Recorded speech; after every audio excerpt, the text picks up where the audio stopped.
So today I kind of want to talk about something that almost seems like it's common sense or that it should be, but something that we as Christians overlook many times. And it's the language, right? It's the foul language, the cussing like a sailor, the just the whole potty mouth in general.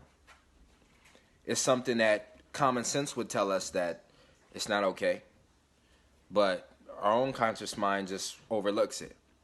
And if we really get to thinking about it, it's a bad habit. That's really what it is. It's a bad habit that's practiced over time, and over time it just develops. And anything that's practiced, it eventually becomes perfect. So I want to talk about the potty mouth, the foul language, and how as Christians, that's not how we should be speaking. That's not how we should be presenting ourselves to others. Because at the end of the day, we are leading other people. Whether we realize it or not, we're leading other people. And then we got to realize another thing is that it's not pleasing to the Lord. Many of the times we may even overlook and think that, oh, God's not concerned with my language. Well, he is, and I have scripture to back that up that, I'm going to go into eventually. But also, I just got to thinking about how, even before when I would, curse occasionally, or call them what I call them slip-ups, right? I wouldn't really do it on purpose, but sometimes it'd come out, so I taught myself. But I really had to realize that there's no excuse, because at the end of the day, I'm still practicing it. But enough about me rambling. I really want to talk about it according to Scripture. I wrote a couple of scriptures down that I wanted to just bring up, just for some food for thought, right? Not so much so I can validate what I'm speaking about. It's not really about that. It's just really about food for thought. I really wanted to share with you what the Bible had to say about foul language and potty mouths. So the first scripture I wanted to talk about is Proverbs 18:21, and that says, "Death and life are in the power of the tongue." And as we think about that, just think. So when it's saying death and life are in the power of the tongue, it's basically saying when you speak positivity, when you speak positive about yourself and about others, that brings forth positivity. But when you speak negative about others, when you're cursing others, or even putting cursings in the air, it just brings forth negativity, and it has no fruit to it, right?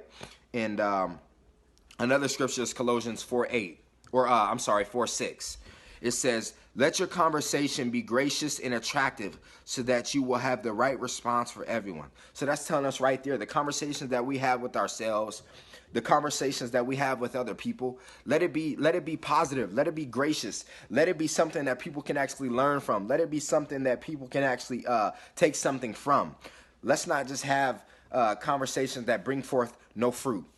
And then another scripture I have is Ephesians 5:4, and it says, "Nor should there be obscenity, foolish talk, or coarse joking, which are out of place, but rather thanksgiving." So see that right there. So, if you think about it, when we're just joking and talking with our buddies and we're saying, "Oh, that mother this," or "Oh, that son of a," that's basically telling us, that coerce joking, that foolish talk, there's no need for that. And at the end here, it says, but rather thanksgiving. So rather, think about it. If we would rather talk about Thanksgiving, talk about the things that we're thankful for, or even that person that we were just about to talk bad about, if we were to talk about the things that we're grateful for about that person, how different our outlook would be about that person. The things that they do wouldn't even bother us anymore, And then I have one more scripture, and that's 1 Timothy 4:12. And that scripture really just gives us, as Christians, a better insight on basically how we are constantly helping and leading others, right? Because the very words that we speak, the very conversations that we have, they shed light on what's filling our heart, on what's inside of us, on what we put into our mind. They shed light on that. And so it's important that, we're feeding ourselves the right things.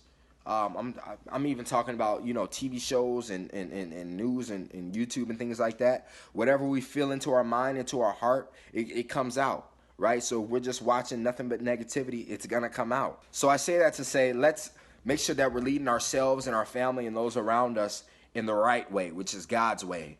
And God's way leads to life, not death. So let's continue on that path.